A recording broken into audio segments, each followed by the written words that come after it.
Olá, meus amigos, aqui quem fala é Renan Araújo, professor de Direito Penal, Direito Processual Penal, de Estratégia Concurso. Prazer imenso estar aqui com vocês hoje para corrigir as 10 questões cobradas pela FGV no concurso do TJ do Ceará, 10 questões de Direito Processual Penal. Muitas questões que caíram na prova hoje, nós trabalhamos no nosso aulão de véspera ontem, lá em Fortaleza. Questão, por exemplo, do habeas corpus, né, e da súmula 693 do STF, questão de prisão temporária, poder ou não ser decretada de ofício pelo juiz. Enfim, muita coisa foi cobrada, muita coisa que foi cobrado hoje, nós trabalhamos na aula, no aulão de véspera ontem, tá? Vou deixar aqui na tela para vocês, rapidinho, o meu e-mail e as redes sociais, ressaltando que o Instagram é aquela rede social que eu mais uso hoje. Se você não segue ainda, siga lá, que tem muita coisa legal para a sua preparação. Vamos lá. Primeira questão, número 61, tá um pouquinho, não tá tão fácil de ler assim, pessoal, porque a gente recebeu a prova digitalizada de um aluno, né? Então não tá tão simples de ler, mas eu vou lendo para vocês, tá? A Constituição da República trouxe uma série de disposições aplicáveis, não somente ao direito penal, mas também ao direito processual penal, em especial tentando impor limites ao exercício do direito estatal de punir e garantir uma série de direitos ao acusado. Vamos lá. Letra A. O que está correto aqui, né? A assistência da família de advogado ao acusado, logo, é prevista a assistência da família e de advogado ao acusado, logo, a ausência de advogado durante a elaboração do auto de prisão em flagrante, ainda que assegurada essa possibilidade, esclarecido o direito ao preso, gerará a invalidade do procedimento. Está errado porque ele tem direito de estar acompanhado por advogado, mas se ele não estiver, porque não quis, isso não invalida, né? A B, que é a correta, diz: o princípio de que ninguém é obrigado a produzir provas contra si, é o nemo tenetur se tegere, de forma que não pode o investigado pela prática do crime de condução de veículo automotor sob influência de álcool ser obrigado a realizar o teste do bafômetro. Tá certo, né? O princípio da vedação à autoincriminação, o princípio do nemo tenetur se tegere. Então a B é a alternativa certa. Gabarito, letra B. A C está errada, fala do princípio da presunção de inocência, então não cabe preventiva antes do trânsito em julgado. Claro que cabe, evidentemente que cabe. Prisão cautelar não tem nada a ver com o princípio da presunção de inocência. D, direito ao silêncio, que deve ser aplicado tanto ao acusado quanto às testemunhas, está errado, né? Só o acusado que tem. Letra E, a revogação imediata da prisão ilegal, enquanto a desnecessária vai ser relaxada. Errado. A prisão ilegal vai ser relaxada. Se não for necessária a preventiva, o juiz vai lá e concede a liberdade provisória. Então a B é a única correta. Vamos lá. 62. Aqui fala do Hugo, né, que foi vítima de um crime de ação penal privada, um crime de dano simples, né? E quem praticou o crime foi a sua ex-namorada, Joana. E ele não queria ajuizar a queixa-crime contra ela, tá? A questão é a seguinte: ele é obrigado a ajuizar a queixa-crime? Não, pelo princípio da oportunidade, né? Falamos sempre disso, na nossa Hora da Verdade falamos muito disso, princípio da oportunidade, de modo que cabe a Hugo decidir se vai ou não ajuizar a queixa-crime em desfavor de Joana, né? Princípio da oportunidade na ação penal privada, letra E é o gabarito da 62. 63, com base em ofício recebido do cartório de vara criminal onde exercer as funções, Luiz deveria separar todos os processos para avaliar, né, para qual deles cabia a substituição da preventiva pela prisão domiciliar. Bom, essa questão aqui é um pouquinho mais complexa, tá? O gabarito é letra B, ou seja, cabia para o Antônio, para o João e para a Luana, mas não cabia para a Clara. Vamos ver? Clara se encontrava presa pelo crime de roubo com emprego de arma de fogo e violência real, possuindo um filho de 12 anos de idade. Ah, professor, não diz que pode se o filho é de até 12 anos de idade e ela é mulher?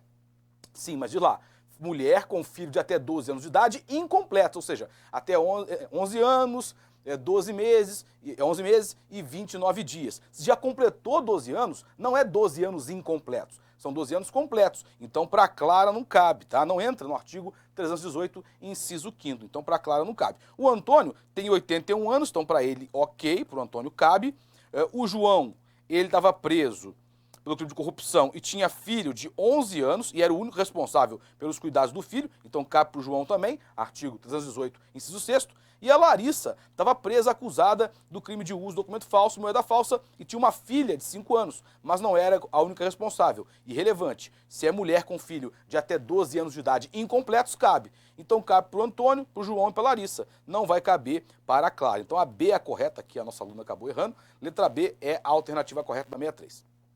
64, fala do Alan, que é servidor público, né, de um tribunal de justiça e era investigado em inquérito policial pela prática de crime de associação criminosa, cabe temporária para esse crime, tá? E corrupção passiva. Decorrido o prazo das investigações, a autoridade policial encaminhou os autos ao Poder Judiciário solicitando novo prazo para prosseguimento dos atos investigatórios.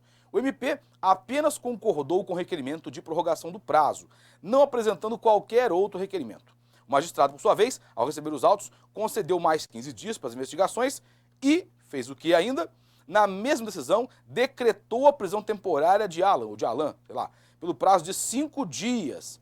Tá certo isso? Não. A temporária não pode ser decretada pelo juiz ex officio. Então, letra C é correta, tá? A prisão temporária, mesmo que presente os requisitos legais, não poderia ter sido decretada de ofício pela autoridade judicial. Por quê? Artigo 2º da Lei 7960. Falamos disso no aulão. O juiz não pode decretar temporária ex officio, só por requerimento do MP ou representação da autoridade policial. E nesse último caso, tem que ouvir previamente o MP. Então a C é o gabarito da 64. 65. José, servidor público, foi denunciado pela prática do crime de peculato após análise pelo MP de procedimento administrativo disciplinar em que foi imposta a sanção ao acusado. Encaminhados os autos à autoridade judicial para análise da inicial acusatória, da denúncia, né? De acordo com o CPP, é correto afirmar que... O que vai acontecer aqui, pessoal? Ele vai ser primeiramente notificado para apresentar resposta preliminar escrita em 15 dias e só depois é que vai ser citado, caso haja o recebimento de denúncia, para apresentar resposta à acusação em 10 dias. Então a D é a correta. A análise, vou marcar aqui com a caneta preta, né? A análise do recebimento ou não da denúncia somente será realizada após notificação do acusado para apresentação de defesa preliminar escrita, no prazo de 15 dias. É o que eu sempre falei com vocês, né? Inclusive na hora da verdade. Se cair alguma coisa desse rito, vai ser com relação à necessidade da resposta preliminar escrita. Esse momento anterior à citação em que o acusado vai ter a oportunidade de exercer um contraditório prévio, essa resposta preliminar escrita em 15 dias. E só depois que o juiz decide se recebe ou não a ação penal. Então cuidado, né? Sempre muito importante. D é o gabarito da 65. 66. Gabriel, funcionário do TJ do Ceará, foi vítima de um crime de injúria, sendo a ofensa relacionada ao exercício da função pública. Optou, porém, por nada fazer em desfavor do ofensor. Ocorre que a chefia imediata de Gabriel, informada sobre o ocorrido e revoltada com o desrespeito, compareceu à delegacia e relatou o fato para a autoridade policial, que instaurou o procedimento e fixou o prazo inicial de 20 dias para as investigações. Após 19 dias, concluídas essas investigações, o delegado se prepara para apresentar relatório final. Ao tomar conhecimento dos fatos, Gabriel procura seu advogado para assistência jurídica. A questão é a seguinte, pessoal, é a súmula 714 do STF, que diz que é concorrente à legitimidade do ofendido, mediante queixa, e do MP, mediante ação penal pública condicionada à representação, quando eu estou falando de crime contra a honra de servidor público relativa ao exercício das funções.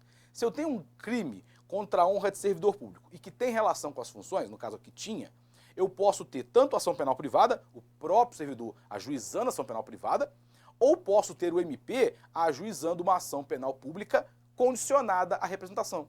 Então a manifestação do ofendido, desse servidor, no interesse da persecução penal é sempre necessária, seja porque ele vai ajuizar queixa-crime, seja porque ele vai autorizar o MP a processar o infrator. É algo bem diferente no nosso ordenamento jurídico, mas essa é a possibilidade que falamos já em nossa aula sobre ação penal. Então aqui, seja como for, seja o próprio servidor ajuizando queixa-crime, seja o MP ajuizando a denúncia, o MP precisaria da representação do ofendido no segundo caso, ou, claro, precisaria haver essa queixa-crime por parte do ofendido no primeiro caso. Então, o inquérito policial não poderia ter sido instaurado sem a manifestação do ofendido, sem a manifestação do servidor, porque é um crime de ação penal privada ou de ação penal pública condicionada, mas não é ação penal pública incondicionada. Então, qual é o gabarito aqui? É a letra C. O inquérito policial não poderia ter sido instaurado pela autoridade policial sem a concordância do ofendido, considerando a natureza da ação penal do crime investigado. Exatamente isso, né? Ia ser necessária, de qualquer forma, a manifestação da vítima. 67.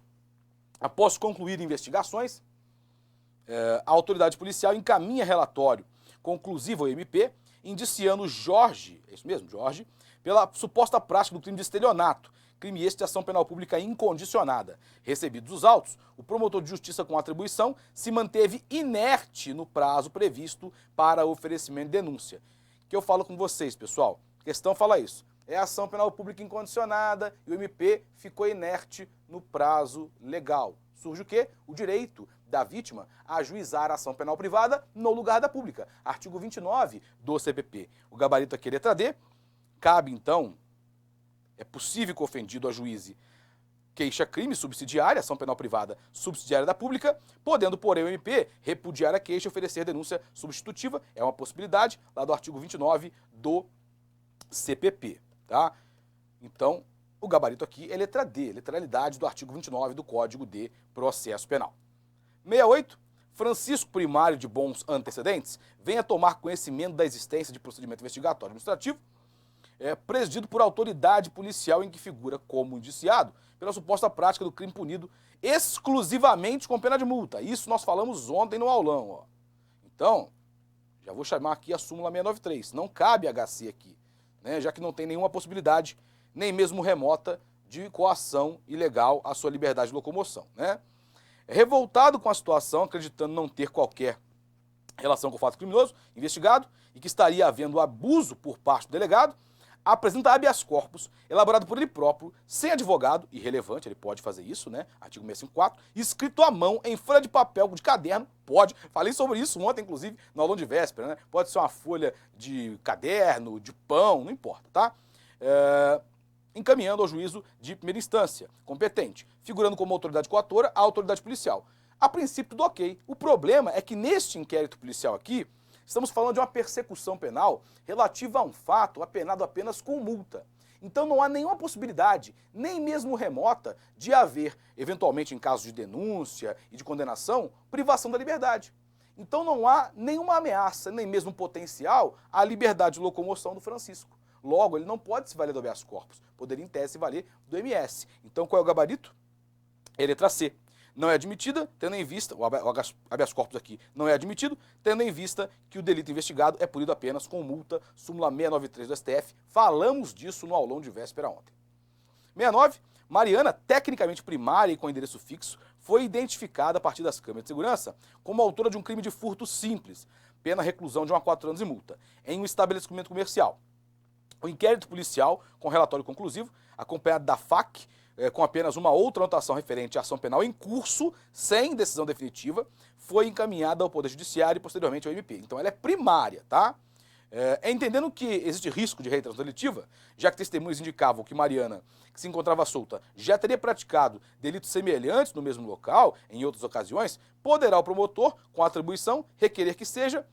Pessoal, não cabe aqui a prisão temporária, tá? Já corto a letra D, porque não é um crime que admita temporária. Não cabe preventiva, porque a pena máxima aqui não ultrapassa 4 anos e ela também não é reincidente em crime doloso. Então não tem nenhuma hipótese do 313, tá? Agora, pode fixar a medida cautelar? Pode, é possível, né? É punido aqui com privação da liberdade. Então, letra A. Pode ser fixada cautelar substitutiva de comparecimento mensal a juízo, proibição de contato com as testemunhas, mas não recolhimento domiciliar noturno. Pode. Isso aqui é sim uma cautelar diversa da prisão prevista no artigo 319. B. Pode ser fixada cautelar alternativa de proibição de frequentar por determinado período o estabelecimento lesado, ok, mas não a decretação da preventiva ou temporária, tá certo. Acabei de falar com vocês. Então a B é correta, gabarito letra B. Letra C. Pode ser fixada cautelar alternativa de internação provisória. Não, isso aqui é lá para o camarada que é inimputável ou semi-imputável em razão de doença mental e praticou crime violento. Não é o caso aqui. B, portanto, é a correta. E 70, Lauro figura como indiciado em inquérito policial em que se investiga a prática de crime de concussão. Intimado a comparecer na delegacia para prestar declarações, fica preocupado com as medidas que poderiam ser determinadas pela autoridade policial, razão pela qual procura seu advogado. Com base nas informações expostas, a defesa deverá esclarecer que a reprodução simulada dos fatos poderá ser determinada pelo delegado, ok, artigo 7º, não podendo, contudo, ser Lauro obrigado a participar contra sua vontade. Tá certo. Princípio da vedação à autoincriminação ou nemo tenetur sede tegere. Perfeito, falamos muito disso em aula 70, letra A, portanto. B. A defesa técnica do indiciado não poderá ter acesso às peças de informação constantes do inquérito, ainda que já documentadas, errado, súmula vinculante 14. Eu falei, isso aqui sempre cai. Toda vez que cai inquérito policial em prova da FGV, ela cobra súmula vinculante 14. Sempre cai. C. O indiciado e o eventual ofendido, diante do caráter inquisitivo, não poderão requerer a realização de diligências. Podem sim, artigo 14. D. O procedimento investigatório, caso venha a ser arquivado, com base em falta de justa causa, não poderá vir a ser desarquivado, ainda que surjam provas novas. Outra coisa que eu falei, que sempre cai e caiu, artigo 18, né? Os efeitos da decisão de arquivamento do inquérito policial. Não faz coisa julgada material a princípio. É possível a retomada futura das investigações, desde que haja notícia da existência de prova nova. E letra E, a autoridade policial, em sendo de interesse das investigações, poderá determinar a incomunicabilidade do indiciado pelo prazo de 10 dias. Não pode, até tem previsão de 3 dias, mas isso aqui não foi recepcionado. Não tem mais incomunicabilidade. Então, letra A é o gabarito das 70.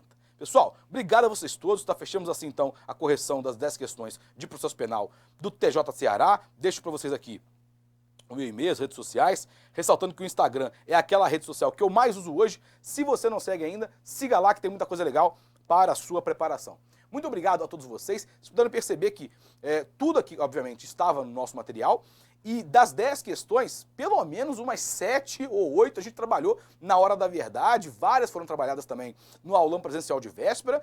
O professor Flávio Rolim trabalhou com vocês a parte de inquérito policial, a parte de ação penal e de rito dos servidores. Eu trabalhei a parte de lei processual penal, de prisão e de habeas corpus. Muita coisa foi trabalhada, tanto no aulão de véspera ontem, quanto na hora da verdade, na quinta-feira. Então, quem acompanhou esses últimos projetos, mesmo que não tenha estudado tanto assim o curso completo, acabou acertando muitas questões, se dando bem na prova, tá? Agradeço demais a vocês pela atenção e desejo, como sempre, uma excelente maratona de estudos a todos. Até a próxima!